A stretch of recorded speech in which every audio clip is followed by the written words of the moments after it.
this computer. There we go. So this is a portion of my women's Bible study. We shifted to being all online because of the ice.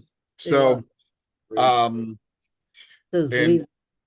and I'm sort of glad we did because the parking lot is the worst part of the whole thing. Everything else on the way in was okay, but the parking lot, not so much. So, Angelo, my women's Bible study, this group of ladies, I gave them an opportunity to do something easy or do something a little bit more difficult. And we were gonna do, I don't remember what, and I said, or we can do fight like Jesus, which is gonna mess with you. And they chose to be messed with. Yeah. And yeah, who said yes? Who said that? Yeah. Melody, who else would say I it? think all of us. So I will warn Oh, I you. love you, Jan. Hey, Kurt, Yes, Sharon. I'm on. I don't know if you can see. Can't see you. I'm I seeing cannot- all of you. All I see is that you have shut yourself in a very dark place, but we love You need you. to have Claude And- turn the video on, Sharon. Do God bless what? you. Have Have Claude Claude- turn the video on. On the bottom. So, oh, and there's Right Joe. here. They're Start Um, video. So they are chatty and they will talk back. They do harass me on a regular basis. So if they do that to you, it means they love you. So, um, so in the middle of that conversation, one of the people who isn't here, because Lynn is in Texas, is that where she is? And with family, but she was overwhelmed looking at the situation of violence all around us, like a lot of people get, right? And she just said, I have no idea that, Kurt, there's nothing we can do to fix this. Meeting. But I said, actually, I know somebody who's working on it. And so when I shared some of your story, they were very excited to hear from you. So thank you so much for taking an hour out of your time, half hour, however much time you got, and sharing with us the story and some of what you all have seen. So I'm going to hand it on over to you. Thank you so much for blessing us with your presence. Pray that everybody who comes is blessed and that we can be a blessing to you as well. Camera's being used by other apps. I'm not using any other apps. Whoop. Sharon, I'm going to mute you. having trouble. So, This do is what? This is like deja vu from 2020, isn't it? It is. Yeah. Oh, I think, Angelo, you froze up. Uh-oh. Freezing. Am I still moving? Yes. Yes, Okay, thank you. all of us are, except Angelo, and then the three people who are struggling to get on. Who is Joe struggling? and- Joe and Sheila and Sharon yet. Joe, I just talked to Joe. She downloaded Zoom, but she couldn't get it to work right. So See Joe. You should be on there. I talked to Joe yesterday. I told her just to click on the blue link. I even sent it in a separate email. yeah, Aw. That's what I did. Carol Yarian sent me the same thing. So I clicked on that and I got to be on. So Yeah, it's just click on the link. Oh, yeah, Julie, can you hear me? we can hear Yeah. you. we can hear you, Joe. Hi, Oh, Joe. I'm glad you're on. Yay. Yeah. So we don't see you. Oh, well, this is my first Zoom attempt, so I Oh, I see you get all. ya. What? I get you. Oh, All right. I'm sorry. I Okay, was welcome talking back. about Joe Watson. Okay, I've got Angelo back. So Yay. He is risen. he's risen indeed. My whole computer just froze and restarted, so I don't know what happened. But God bless you. I am happy to be with y'all today. I thought when you told were saying that you gave them an easy option and a difficult option, that the difficult one was listening to me for for an hour. All right, here we go. But glad y'all are safe and not on the roads. I am in my basement, as you can probably gather. This is not my church office. And I have 5 kids upstairs doing remote learning. So we are almost 100% sure going to be interrupted at some point with something. So just a heads up. Good I'm deal. going to share my.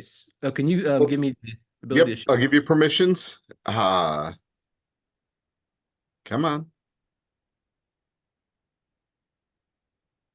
There we go. Is it letting you? Yeah. So here we go.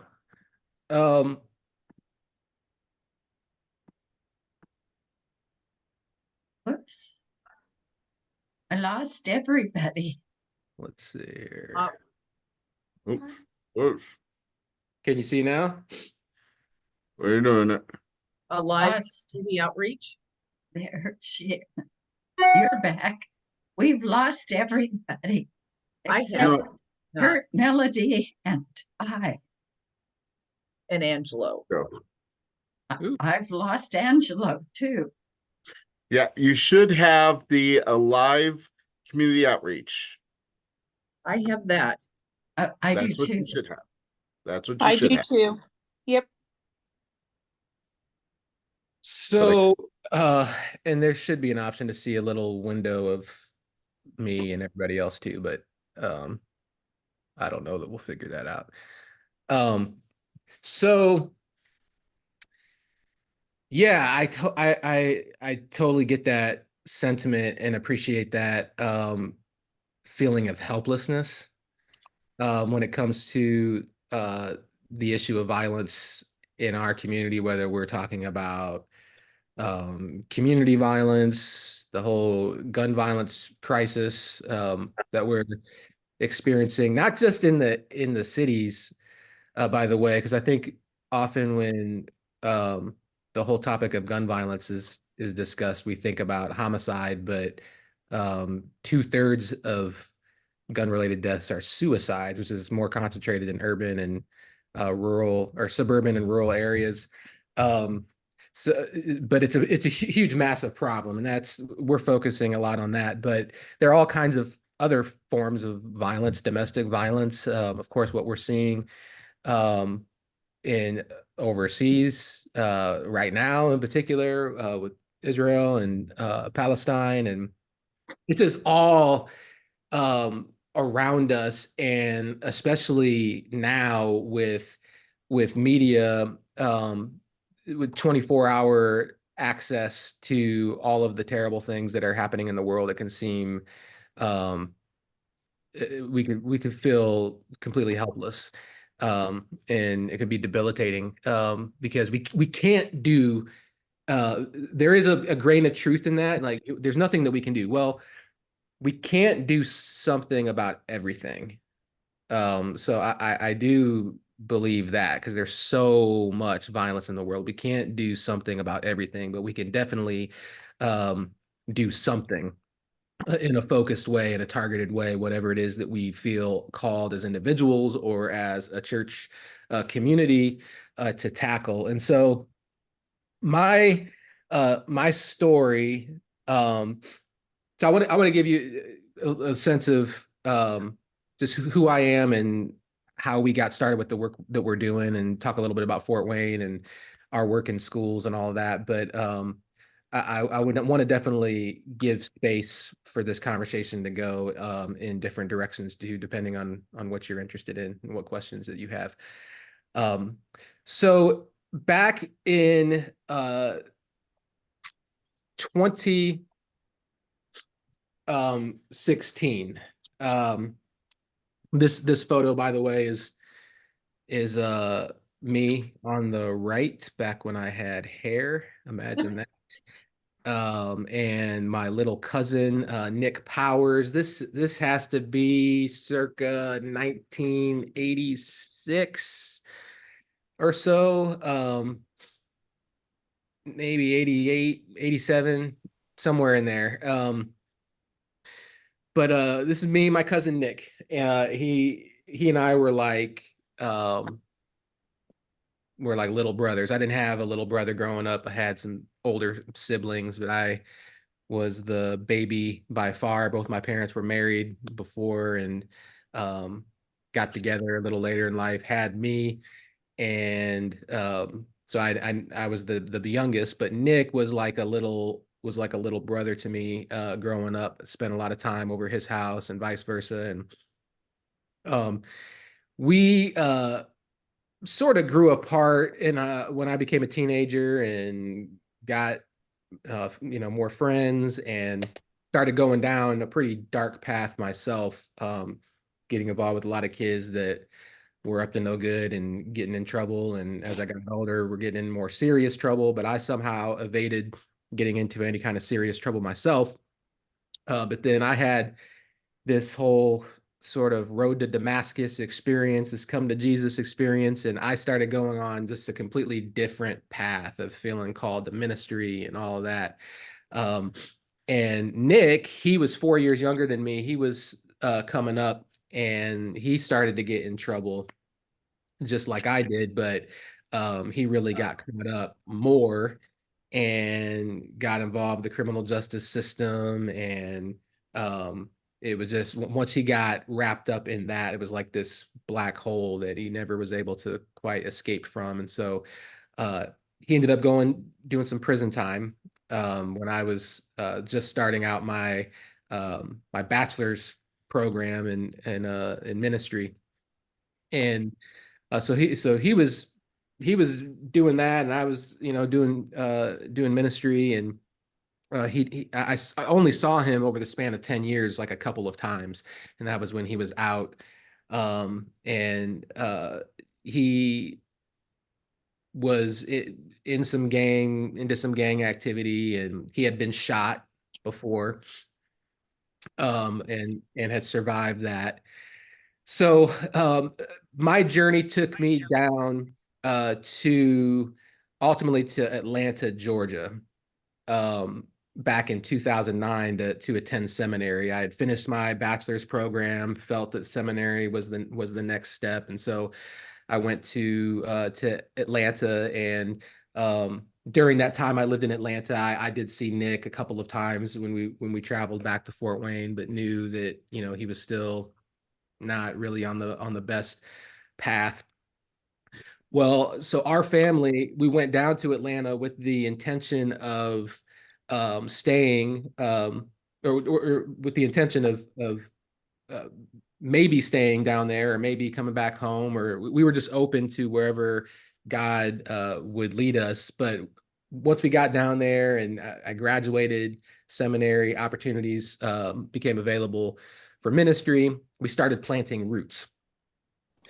But then in 2016, I was getting ready in the morning. I was in my bedroom, getting ready to go to the YMCA, which was my routine. It was like 6 o'clock in the morning, and I get a text message, which for me was a strange thing to get at 6 o'clock in the morning, at least at that time.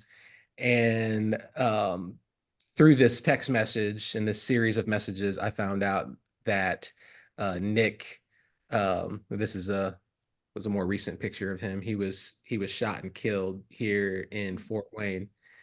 And that was just one of those things that really rocked my world. I had some friends from high school, pretty close friends, who were killed here in the city, but never a family member, never my own flesh and blood.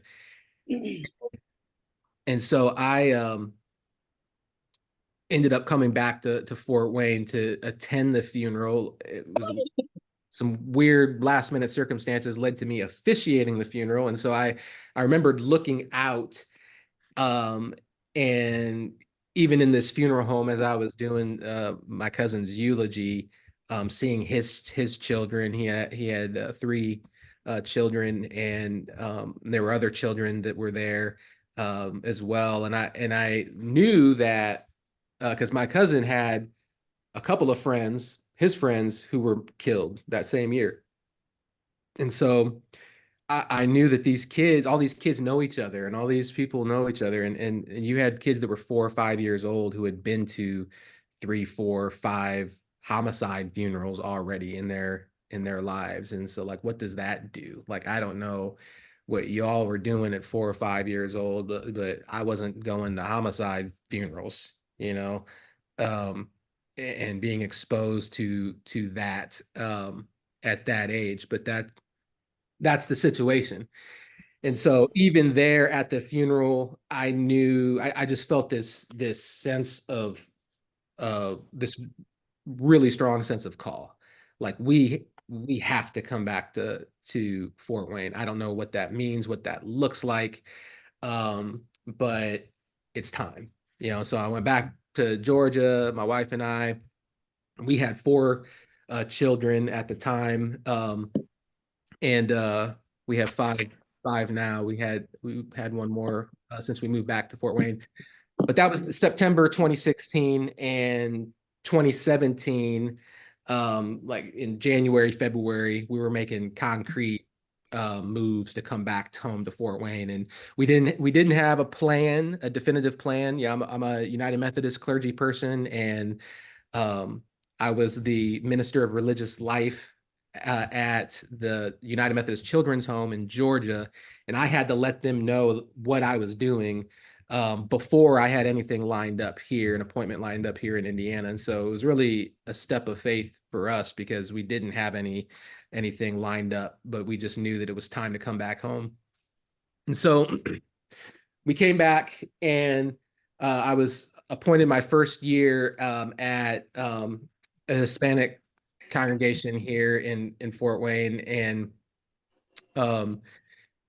spent that year really just trying to learn what was going on with homicides in our city, trying to understand, you know, who is addressing this issue, you know, what organizations are out there, what programs, you know, getting to know some folks on the police department, some people from the mayor's office that was working on things. And we were already following what was happening in Fort Wayne before my cousin was killed. And so that decade from 2010 to 2020 was the worst record, or was the worst stretch, the worst decade that we've had for violence here in the community. So really trying to understand that. The year that my cousin was killed, you see in 2016, that ended up being the record for the city. And so we were just taking time to look at this, right? So like, you know, the average age, right? So you're seeing right, you know, in that 30 years old, 30 plus, you know, under 30, right about an average of 30 years old, looking at things like this, you know, male versus female. A whole lot more males that are being killed by gun violence. Looking at things like race. I mean, look at this, right?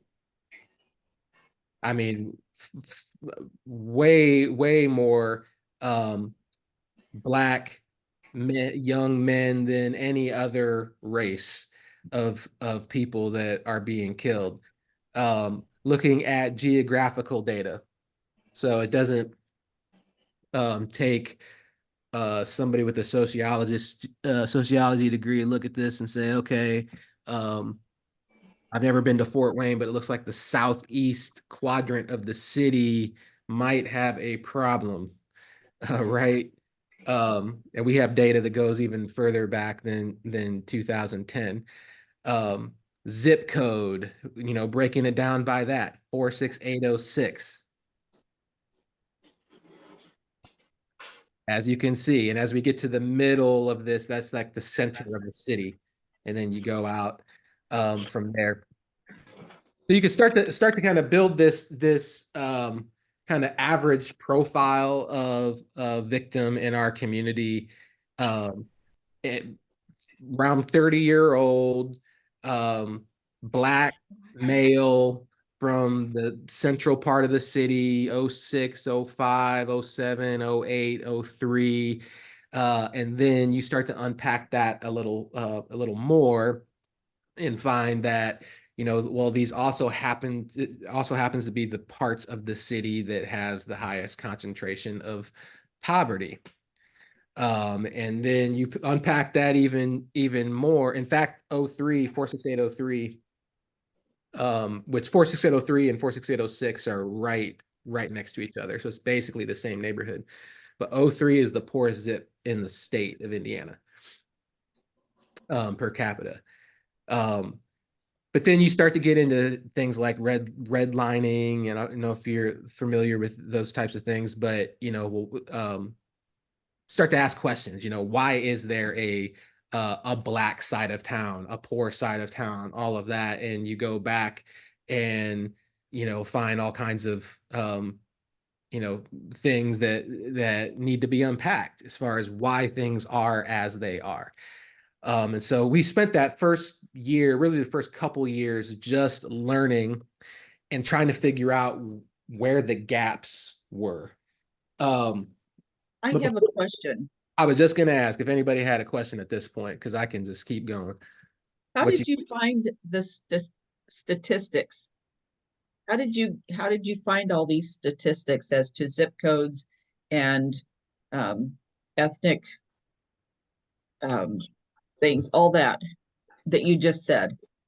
So that we had to piece it all together. It's not easy to find. So the police department has some of this data.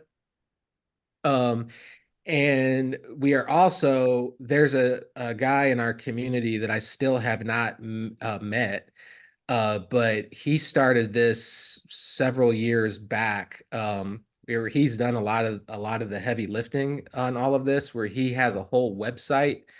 And I could give you that website if you're interested. It's just looking at Fort Wayne and Allen County, but it's just meticulously keeps this data of demographics, and even the names of all of the homicide victims. So the original idea was to remember, the victims of homicide in our community, but then he's really gotten pretty detailed with the data on that. But there's still some data that we had to go to the police records and reports to pull from this. Thank you. Yeah. But it's really not easy. And again, we're just talking about homicides. And like I mentioned earlier, 2/3 of gun-related deaths are suicides.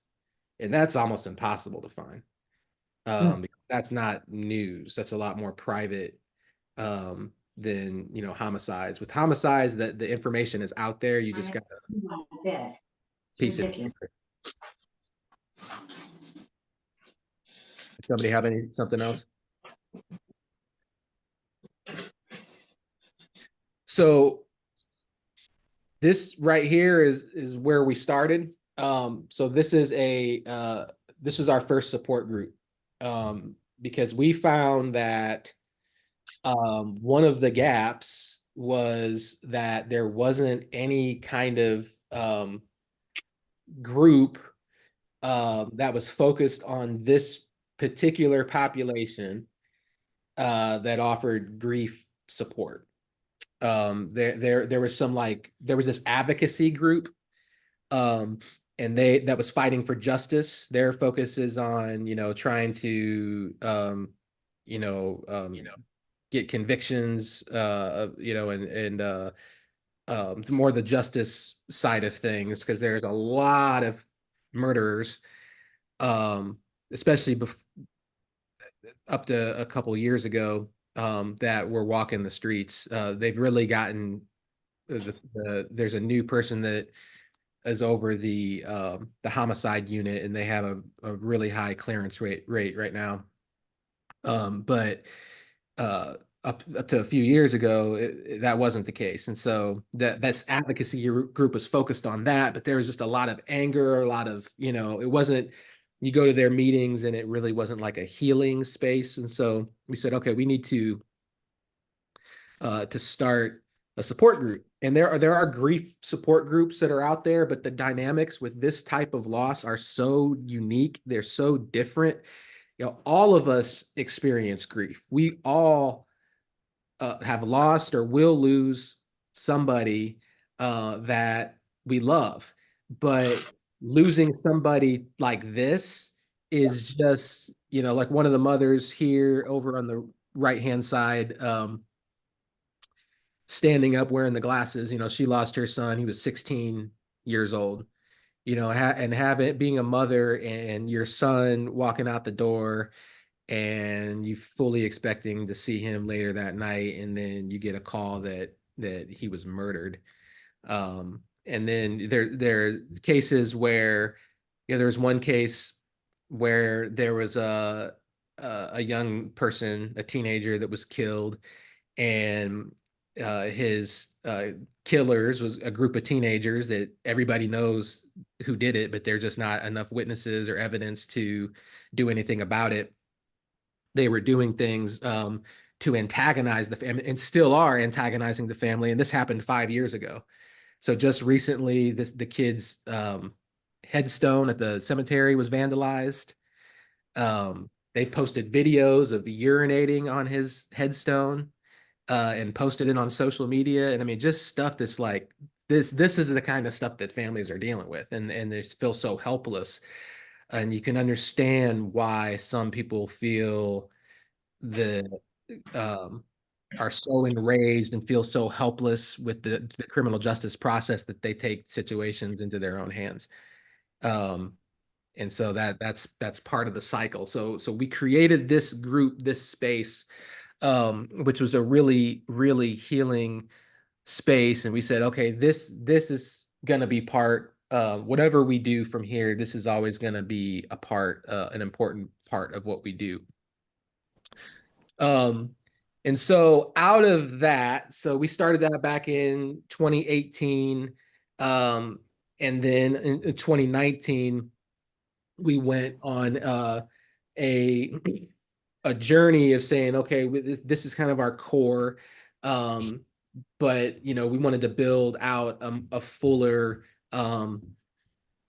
program or collection of programs as part of this vision that ended up becoming a live community outreach. And the name, just to give you some quick background on that, comes from from John, the Gospel of John, chapter 10, 9 and 10. The thief comes only to steal, kill, and destroy, but I've come that they might have life and have it in abundance, or have it to the full. And so we saw, as we were working with families in the community, so much of the destruction of violence, and we're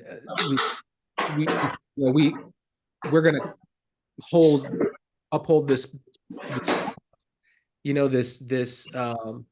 this vision of life abundant for everybody in our community. And so that's where the name came from. But our mission is to cultivate a community of nonviolence through relationships and education.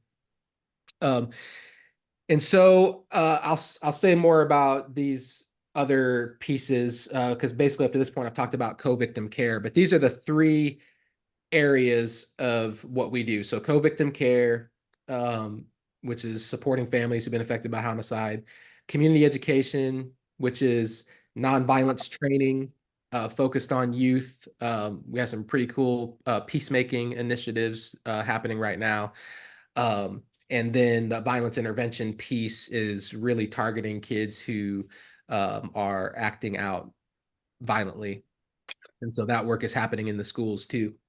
So the nonviolence piece comes in. So I've always been, especially since moving down to Atlanta, learning more about Dr. King and his legacy and his whole framework of nonviolence.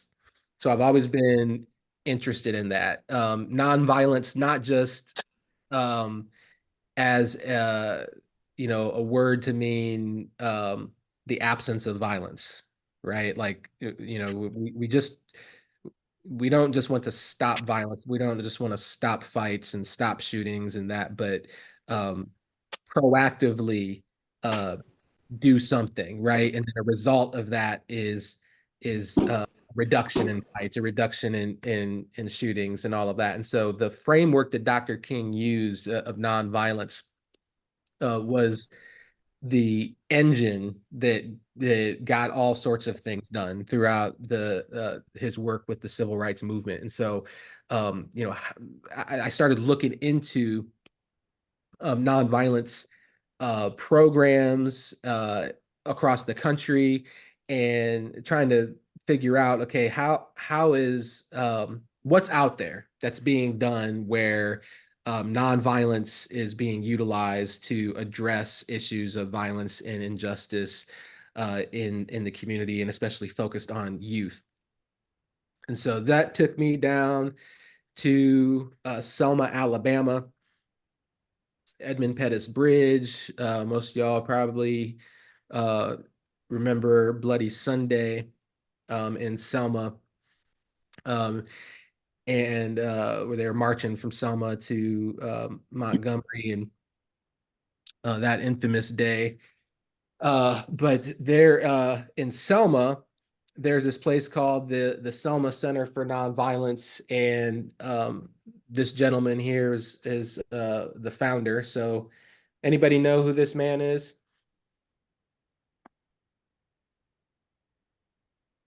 You probably know who the man on the far left is, I would imagine. Yes. So this is Bernard Lafayette Jr. So Dr. Lafayette was one of Dr. King's right-hand people in the civil rights movement. He was a much younger man, but was given a lot of responsibility in the movement. And he was actually with King at the Lorraine Motel on the day that he was assassinated. And he just happened to leave just a little bit before it happened. And he ended up leaving Memphis, got on a plane, landed in Washington, D.C., and learned that his mentor and friend had just been killed. And so a lot of the people that were close to Dr. King went in various directions. A lot of them went in political realm, the Andrew Youngs and John Lewis's. Dr. Lafayette, he felt that his call was to take on this mantle of nonviolence. And he tells this powerful story of when he was walking out the motel room in Memphis, that King was kind of deep in thought, as he often was. And he said, Bernard, he said, the next phase I've been thinking, and in the next phase of the movement that we really need to focus on is internationalizing and institutionalizing nonviolence. And Bernard was like, sounds good, Doc. I'm all about it. King really believed in nonviolence. I think initially he saw the power of it as a tool for justice, for social justice, but more and more he really lived into it as a way of life, and it became a part of who he was. And so he believed in this so strongly that he wanted to focus on this phase of internationalizing and institutionalizing nonviolence. So Bernard leaves the hotel and finds out that King was killed, and so he felt like that was his final marching orders from King. And so through that experience, I went down to Selma, went through this nonviolence training in Kingian. It's a hard word to say, Kingian nonviolence, and had a wonderful experience. The training itself was powerful, and I saw immediately how we could use this training back home in Indiana. And I was really compelled with what they were doing as a community in Selma, utilizing nonviolence to work on different initiatives from community violence to poverty. They were really doing some pretty cool things down there. But through this experience in Selma, I got connected to a whole network of people around the country and around the world who were utilizing Kingian nonviolence in various ways. And we came across some folks who were connected to this school in Chicago, North Lawndale, in an area of Chicago with a lot of violence, a lot of gang activity.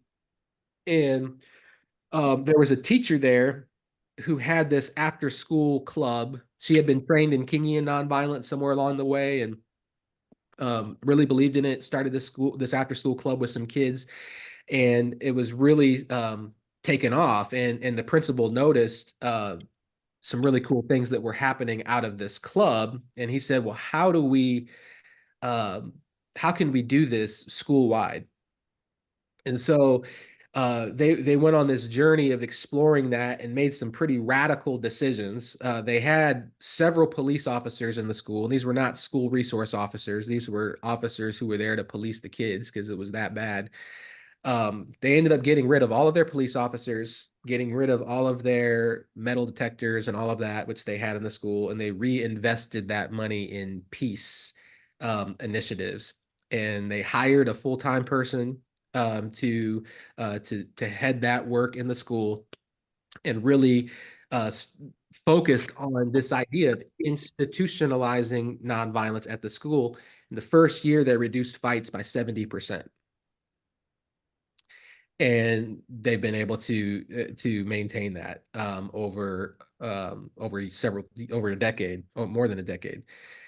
And so we went to Chicago and got more deeply connected with some of the folks from North Lawndale, and we said, why not in Fort Wayne? Why not in Fort Wayne? So this was the early inspiration for what ended up becoming our Peacemaker Academy. And so we went to the principal of a school here close to us called Southside High School. And we came to him with this vision, and we said, we would love to work with a group of students who want to do something about violence in the school, who want to do something about violence in the community. They want to be peacemakers, but they may not possess the tools or the skills. They haven't been empowered or put in positions to do that. And so we presented this whole vision where we would have a 3-week academy in the summer where we would take them through our nonviolence curriculum centered around the same curriculum that I was trained in Selma, but adding a lot to that to make it contextually appropriate. So going through the Dr. King's principles of nonviolence and steps for organizing a peaceful campaign, de-escalation, looking at root issues of violence, looking at internal violence. So there's a lot of people, a lot of young people, a lot of adults walking around with a lot of internal violence. It's a ticking time bomb. And that might come from past trauma, could come from a lot of different things. And so, how do we address that? Getting out into the community and doing some field trips with them and that type of thing. So this was the vision, but then the academy would culminate with, we've learned all this great information about nonviolence and peacemaking. Now let's identify some issues of violence in the school that you want to address. And let's try to learn more about these issues of violence. What's the root issues of these problems that you want to address? And then let's help you come up with a plan to address it. And then, this isn't theoretical, we'll walk with you throughout the course of the year to help you see it through.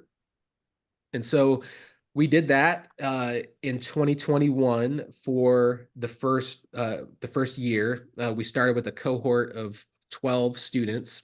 The principal loved the idea. Wasn't convinced that we'd be able to recruit 12 students that first year because COVID and everything else was hard to get kids to re-engage after all of that. But we did. And that first year, we were able to do more than we ever could have imagined because these students were so motivated. They were so motivated. And we found that by the end of that first year, really the only thing holding us back was that we didn't have a full-time staff person dedicated to this work. We really felt that we needed a full-time person in the school to really lead the way and continue to mentor the students, and also to do some additional things in the school, targeting kids who are acting out, because the Peacemaker program is more so targeting student leaders who want to do something about violence. But we also saw this huge opportunity in the school to work with kids who were right there on the edge, that you know, they're right at that point where the next step for them might be prison or the graveyard. And so in 2022 we were able to hire a full-time staff person for the 2022-2023 school year. And what time we got? You know, I'm gonna skip this part because I want to leave plenty of time for questions. I didn't realize it was this late. And there's one other thing I wanted to share with you too.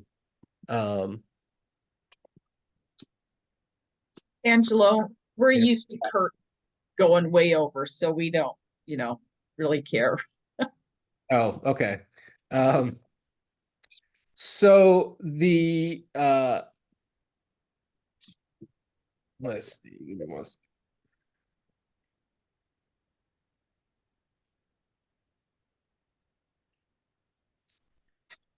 So the short version with where we are right now is that, you know, we have a full-time staff person at Southside High School.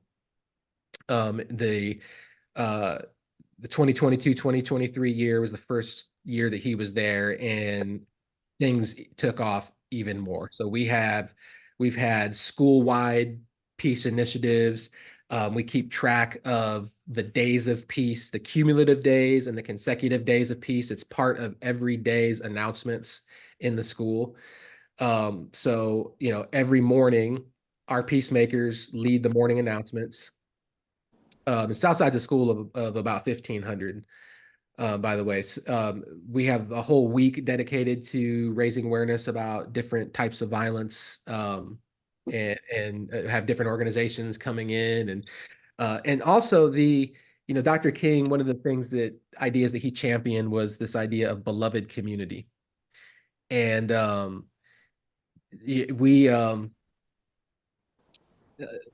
the second principle of nonviolence, in fact, is the beloved community is the framework of the future. And so celebrating our diversity, celebrating, you know, who we are. Southside High School is one of the most diverse high schools that you'll find anywhere in the country. There are more than 50 nations represented at Southside. And we talked to a teacher who's been there for 30 years, and she said that as far back as she can remember, there have been teachers who've, you know, asked the administration about putting flags up that, you know, to represent all the different countries that are there. And the response, as so many things when it comes to public schools, is, well, we don't have the funding to do that. And it's like, well, you know what? We do. We'll figure that out. So we have these flags. I could pull up some pictures, but it'd take me too long. But the whole student commons right now, this is something that just happened within the past month, but flags from all these nations just right in the middle of the student commons. We've kind of taken over that whole student commons area, because another thing that we've done there is a gun violence memorial art installation, all these flowers that represent youth victims from around the country, and just stuff that's happening all throughout the school. And the district caught their attention, And the timing couldn't have worked out any better for us because they just back in November, there was a referendum on the ballot from the school system related to school safety. There were more guns last year in our schools than like the last 10 years combined. And there are guns that were found at every level, including elementary. There was a gun found in one of our elementary schools on the playground. And so they were, as we were kind of right in the middle of our pilot, they're having these conversations as a district, put together this plan, and there is a component that includes weapons detection systems and some security upgrades, but they wanted to do some proactive things as well, focusing on mental health. So there's going to be more mental health therapists. The expansion of our program. They said, when we walk into Southside High School, the superintendent says something is different here in the air. And not just a feeling. There is a feeling when you walk into the school, and just being able to walk in the student commons and see the things that we've done. But the fights have been down, tardies have been down, all these different metrics have been down just by these intentional efforts to build peace in the school. And so this was on the ballot last November. It passed. And so what we're going to be doing now is, so there are 5 high schools and Fort Wayne Community Schools. We've been a Southside. We just put a job posting up for a peace advocate position, which is what we call the staff person who's at Southside. So we're going to be able to hire a staff person for all 5 high schools. And all the funding, the cost, not all of it, but a lot of the cost of our Peacemaker program and all of that it will be included in this contract that we're now finalizing with the school system. So yeah, I mean, it's been a pretty amazing journey for us. But one of the things that I promised Pastor Kurt that I talked to y'all about is this completely unexpected, unplanned part of this whole journey, which is our Peace Grannies and Grampies. I don't know if y'all have heard about the Peace Grannies and Grampies, but that started in a Bible study, much like this one right here. So we were doing a Bible study on gun violence at our church, and it was mainly folks from First Wayne Street, which is where I'm appointed, but we also had a couple folks from Turner Chapel AME, which is down the road from First Wayne, and we're having this great discussion. And one of the folks, and mainly a group of retirees, one of the folks one night said, "What can we do? What can we do? This is great information. I think we all understand there's a problem, but what can we do?" And Chris, who works with us, he's our staff person at Southside.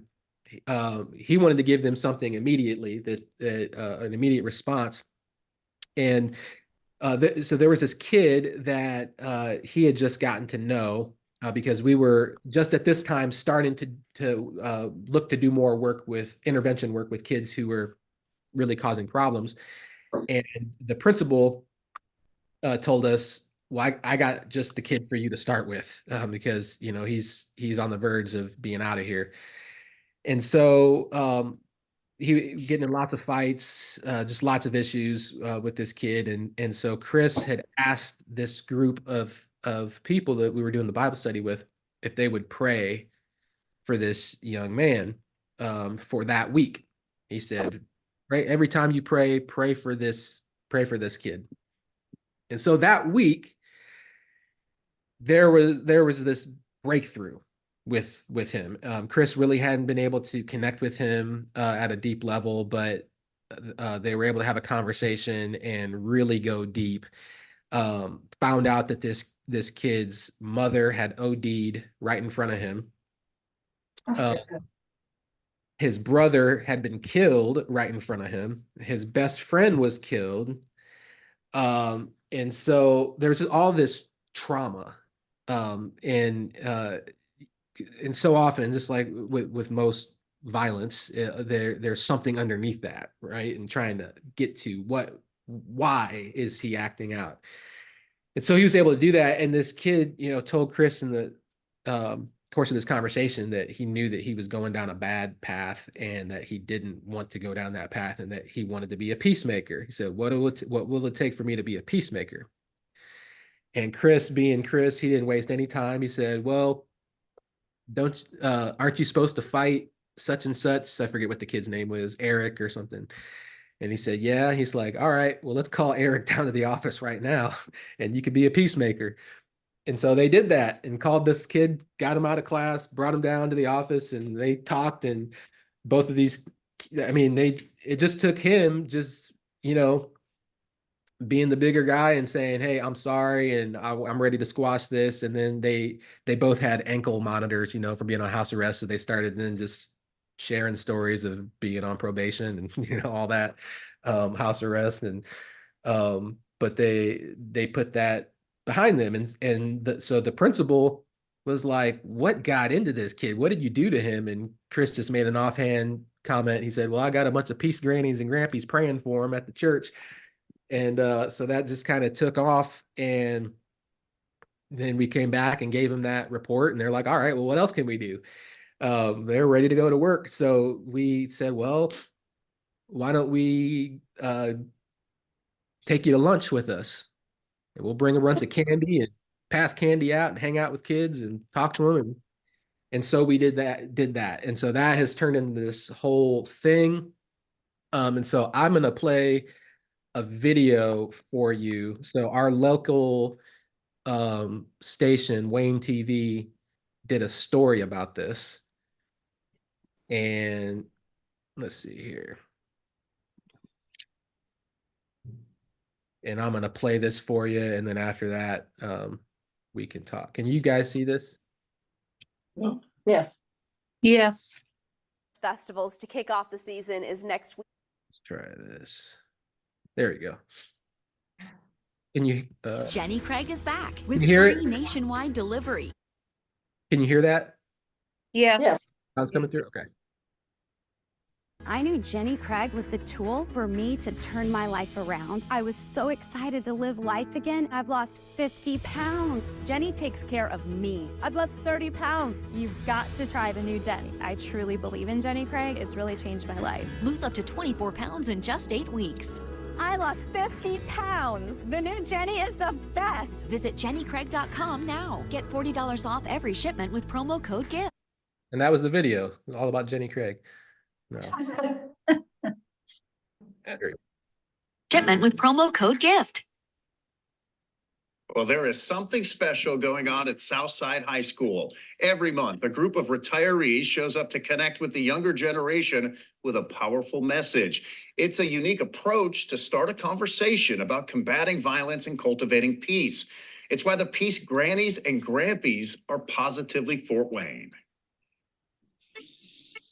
Lunchtime on the last Wednesday of every month is a special time at Southside High School. We call them Peace Grannies, Peace Grampies. We've turned into a peace family, and they show up once a month. Oh my gosh, I love it. I walked out of the line because I didn't know they were coming today, and I seen them in my face. Sure, savage.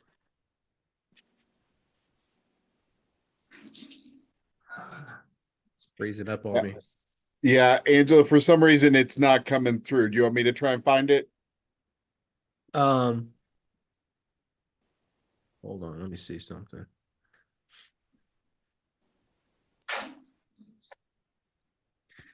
You know what could be a problem is 50 people in my house being on Zooms right now. What? So yeah, if you want to find it, just Google Peace Grannies and Grampies. Got it. This will pop right up. I bet you there's some kind of bandwidth issue that I'm dealing with. I can't imagine why that might be an issue. Yeah. Let's see. I got this. Come on. Sorry. my computer's being a little bit sensitive. There we go. Oh, share sound. They're here. I guess it just like, I don't know, All it just right. and like spread like positivity, I guess. We're talking with kids who have not heard our voice before. Conversations are fluid, ongoing, but we also want to drive across the principles of. Okay, let's try that again. It was not wanting to let me share. Here we go. Let's try. All right. Let's see. Hey, gambling. Why do I not have a skip ad option? Right. Man, Peace Grannies and Grandpeace are getting all the ads. All right. Well, there is something special going on at Southside High School. Every month, a group of retirees shows up to connect with the younger generation with a powerful message. It's a unique approach to start a conversation about combating violence and cultivating peace. It's why the Peace Grannies and Grandpies are positively Fort Wayne. Lunchtime on the last Wednesday of every month is a special time at Southside High School. We call them Peace Grannies, Peace Grandpies. We've turned into a peace family, and they show up once a month. Oh my gosh, I love it. I walked out of the line because I didn't know they were coming today, and I seen them and my face lit up. When they're here, I guess it just like, I don't know, it just like promotes peace and like spreads like positivity, I guess. We're talking with kids who have not heard our voice before. Conversations are fluid, ongoing, but we also want to drive across the principles of nonviolence, which is what they're learning about. This group saw a problem and refused to sit on the sidelines. You know, what do? We just can't sit at home and think something's going to happen magically. You got to start somewhere. If it's one handshake at a time, one conversation at a time. They weren't comfortable just meeting at church and talking about violence, talking about peace, talking about peacemaking. They wanted to get involved in an active way. So they came to Southside High School, armed with candy and an open mind, not knowing the impact they would have. You know, we were a little bit hesitant at how this would go because it does seem to be such a divide with these two generations. But the biggest takeaway I've had is you get them down there and you find out they have a lot in common. We all grew up at some time, you know. So like us growing up in different times, like it gives us things to talk about. There's a lot of things that we've had to live through that they haven't, and things that they've had to live through that we haven't. I love them being able to listen to my story and give me amazing feedback back. Never in the 11 years I've been in school have I had like really cool like elderly people come and like talk to us and just give us like a different outlook on the future. That's really what this was about. You know, we have so many young people, so many youth that need that wisdom, right? That need that experience. And we have these people who want to do something, who have all this wisdom and all this experience. Let's try to build that bridge of connection. We can help one kid with anger management, one kid make a better decision at school. It'll be worth it. We've got 1,500 students in the school building where we can make a difference. That's the kind of message that our grannies and grandpies are able to share, and the kids receive it, you know, and it's a beautiful thing. And I love my Peace Grannies and Grandpies. I mean, it really is a beautiful thing. The Peace Grannies and Grandpies are part of the Peacemaker program, which was launched at Southside High School by Alive Community Outreach. Alive is a local nonprofit that operates the Peacemaker Academy and does some great work in our community. So beautiful to see. It's not two groups that you would typically see together, Right. but when you do see them come together, you see the impact that they're. All right. And to ramble for a minute. At that. Yeah. So so that's what we're doing, y'all. So I'm gonna just, thank you. I have any questions or I muted you, Melody. I got you taken care of. So I want to start by saying thank you so much for taking some time with my Watch it. Bible study, except I did. They are a blessing, and I don't know how to help them understand how, for me, talking about my old lady's Bible study. These old ladies are amazing. They rock and they change the world. And they want to change the world in some other ways. For me, it's a term of endearment. I know they don't feel like it, but Angela, I may need you to come do some peacemaking down here for me. How do y'all feel about the name Peace Grannies and Grampies? Most people embrace it, but we have a few that are like, I don't like that. I was like, all right, well, call yourself a peace cousin or something, you know. But it seems to me that from all of that you have said, Angelo, I can't. some of the keys to the success you're having is planning and training and finding a professional to help guide people through this. I used to be a teacher, and I know that so many times the schools jumped into a little project and never took the time to plan it out so that it would actually work. And what you're saying makes a lot more sense to me than just getting rid of the police in one school where my son taught, but nobody did any planning to help the students then become nonviolent. And so things just got worse. So I like this idea of taking some training so that we could really help. Yeah. And you know, I think there's a lot like, so, you know, we have the full-time staff person who's in the school, and there's a lot that he's doing there. I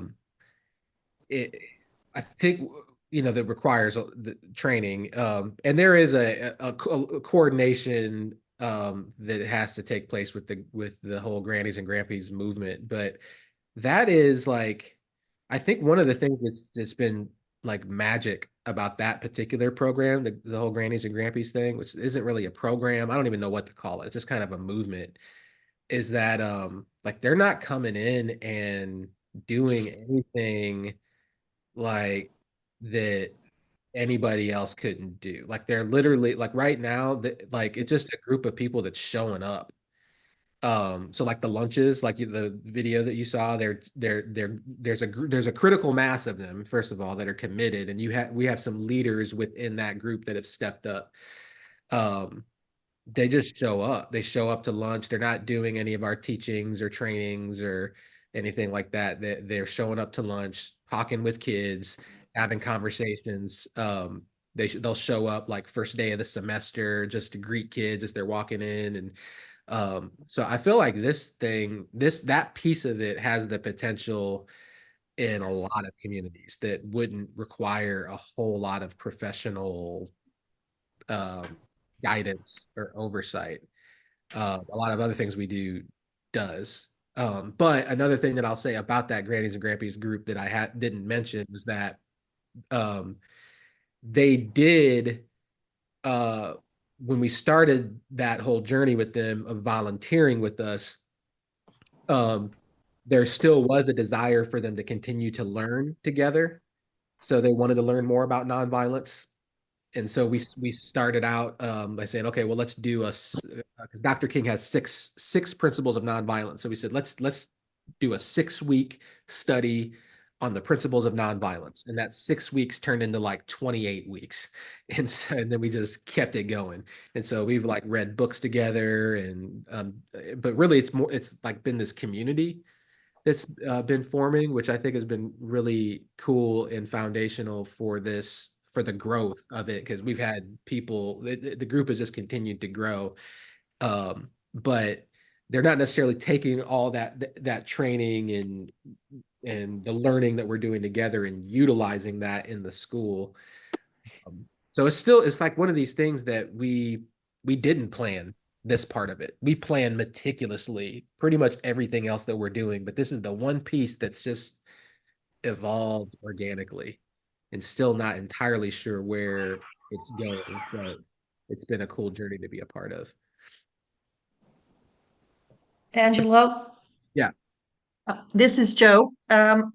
I was wondering what plans you may have to take your program to the elementary level. No concrete plans right now. But that's a question we get all the time is what about the younger ages? And my wife's a middle school teacher. So my wife, she directs our Peacemaker Academy. So she works really closely with us, but she also teaches full time in the middle school, and they need it in the middle schools too. So I think what's going to happen is that the middle schools will be next for us, because if we roll this out into the 5 high schools and then have the success that we've had at Southside, I think the next natural expansion will be into the middle schools, and maybe eventually the elementary schools. The reason we started with the high schools is because that is the most urgent. Because you could look at it 2 ways. You could say like, well, the real prevention work is done at the early ages, right? And so if ultimately we can find a way to work with the young kids and be able to identify who are the kids that really need support at that level, maybe, they'll be in a much better place once they get to high school. So I get that. And that's part of our thought process, but the starting with the high school age kids, like this is the last stop for these kids. So there's a level of urgency. I mean, we're dealing with kids who are like currently walking around with guns and currently involved in some pretty serious gang activity and that type of thing. So that's why we started with the high school level.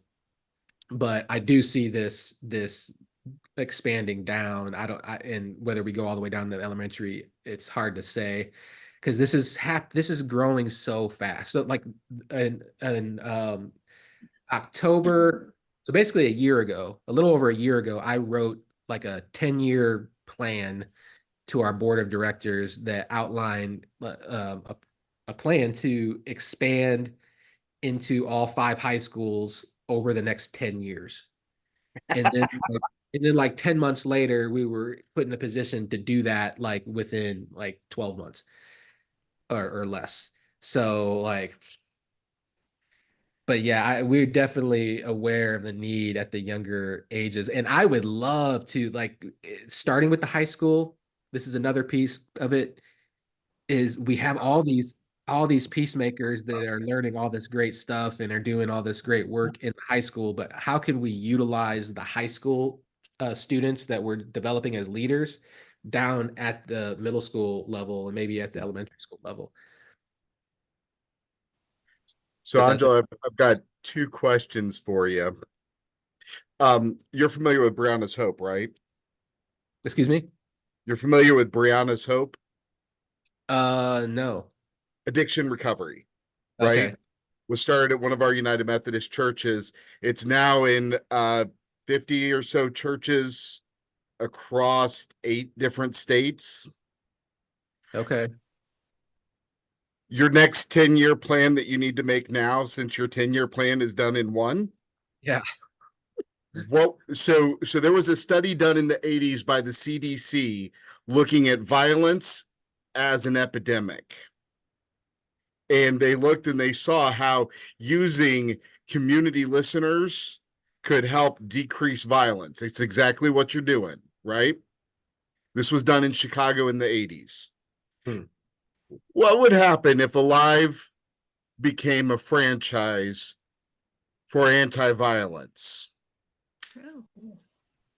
Where, because I got a church in Lafayette that I'm pretty sure I could sell on becoming your second site. Love ya. I know you didn't need one more thing to think about. No. Yeah.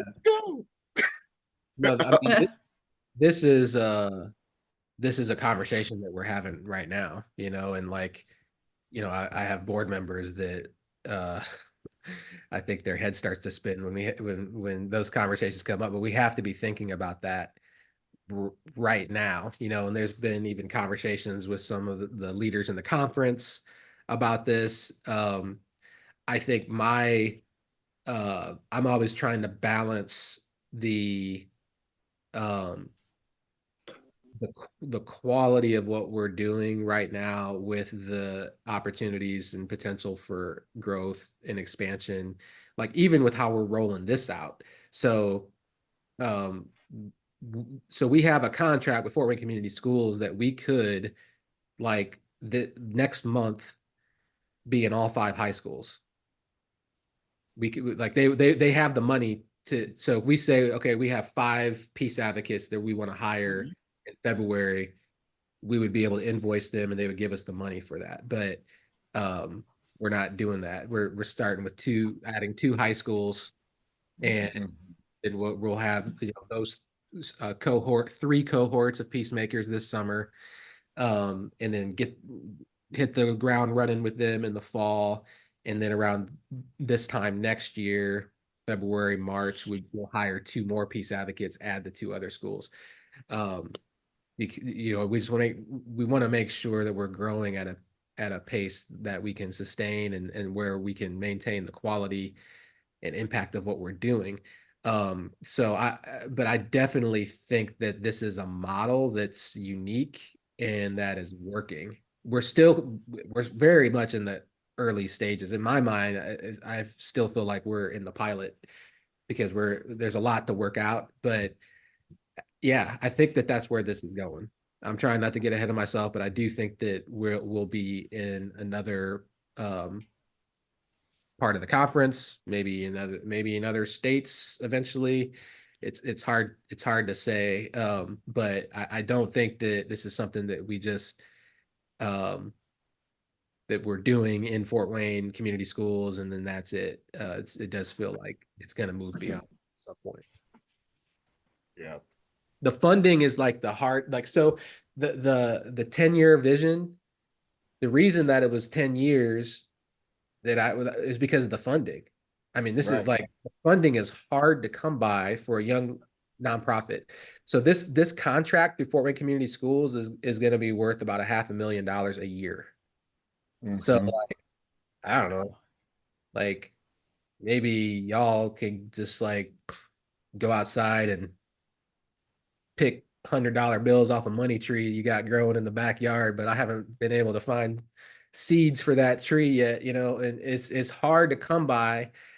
But you know, that's why this opportunity is so huge. But I think, like, if it by the school district investing in this program, and if it works, then that could set a precedent for other school districts. You know, Indianapolis Public Schools or Lafayette or South Bend, those school districts may say, because everybody's having conversations about violence right now in their schools, from shootings, you know, school shootings and mass shootings. That's what gets all the national attention. But just the day-to-day stuff, the fights, the bullying, all the stuff that, you know, and so by Fort Wayne Community Schools making this decision, if it pays off, which it will, the other school districts saying, you know what, you know, so we'll see. But right now it's like, we got to get this right and focus on doing this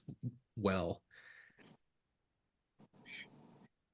So I'm going to commit my Women of Faith Bible Study, since that's the name they prefer. Queenagers. It just Yeah, is I like weird. It's just weird.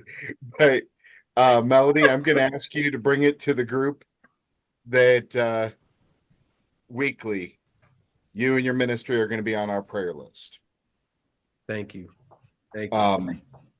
I think that's something that we can do. So if you have prayer needs, email me. If you are working on developing that elementary and really preschool curriculum, email me and we'll be praying for you. We're here to support you because I believe in what you're doing. I believe God is in it, and I believe that it is going to be part of that peaceable kingdom, the beloved community that Martin dreamed about, that one day. I'm also wondering if we need to move from nonviolence to anti-violence.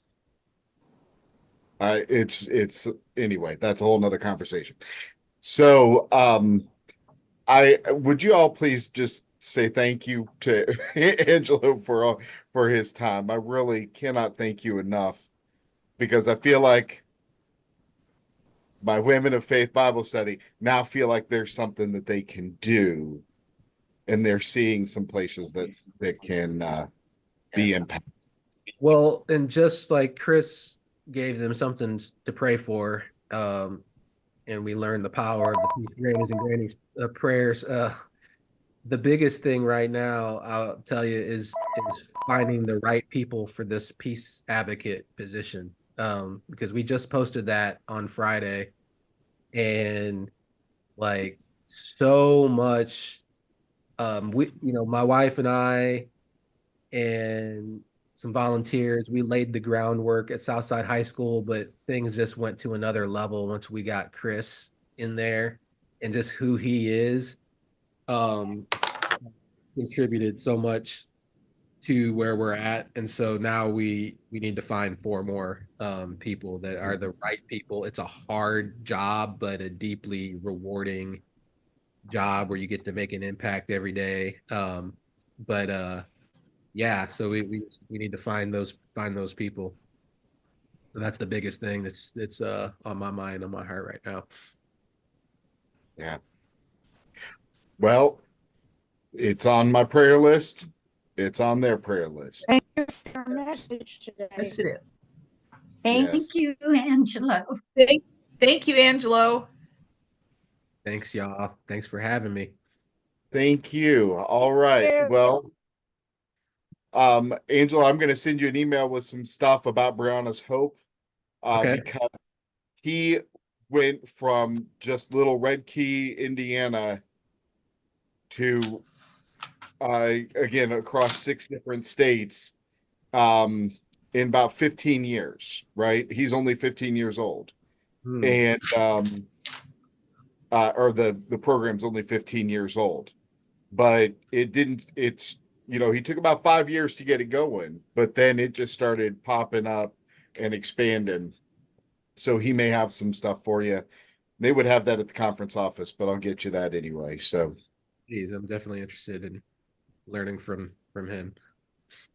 So I cannot tell you how blessed I am just to be associated with you by conference. You are amazing. You are a blessing, and your work is going to change the world. Thank you. Absolutely. Thanks, brother. Likewise. All righty. Y'all. God bless you. And Angela, we'll talk again. Okay. Later. Thanks, y'all. All right. God bless.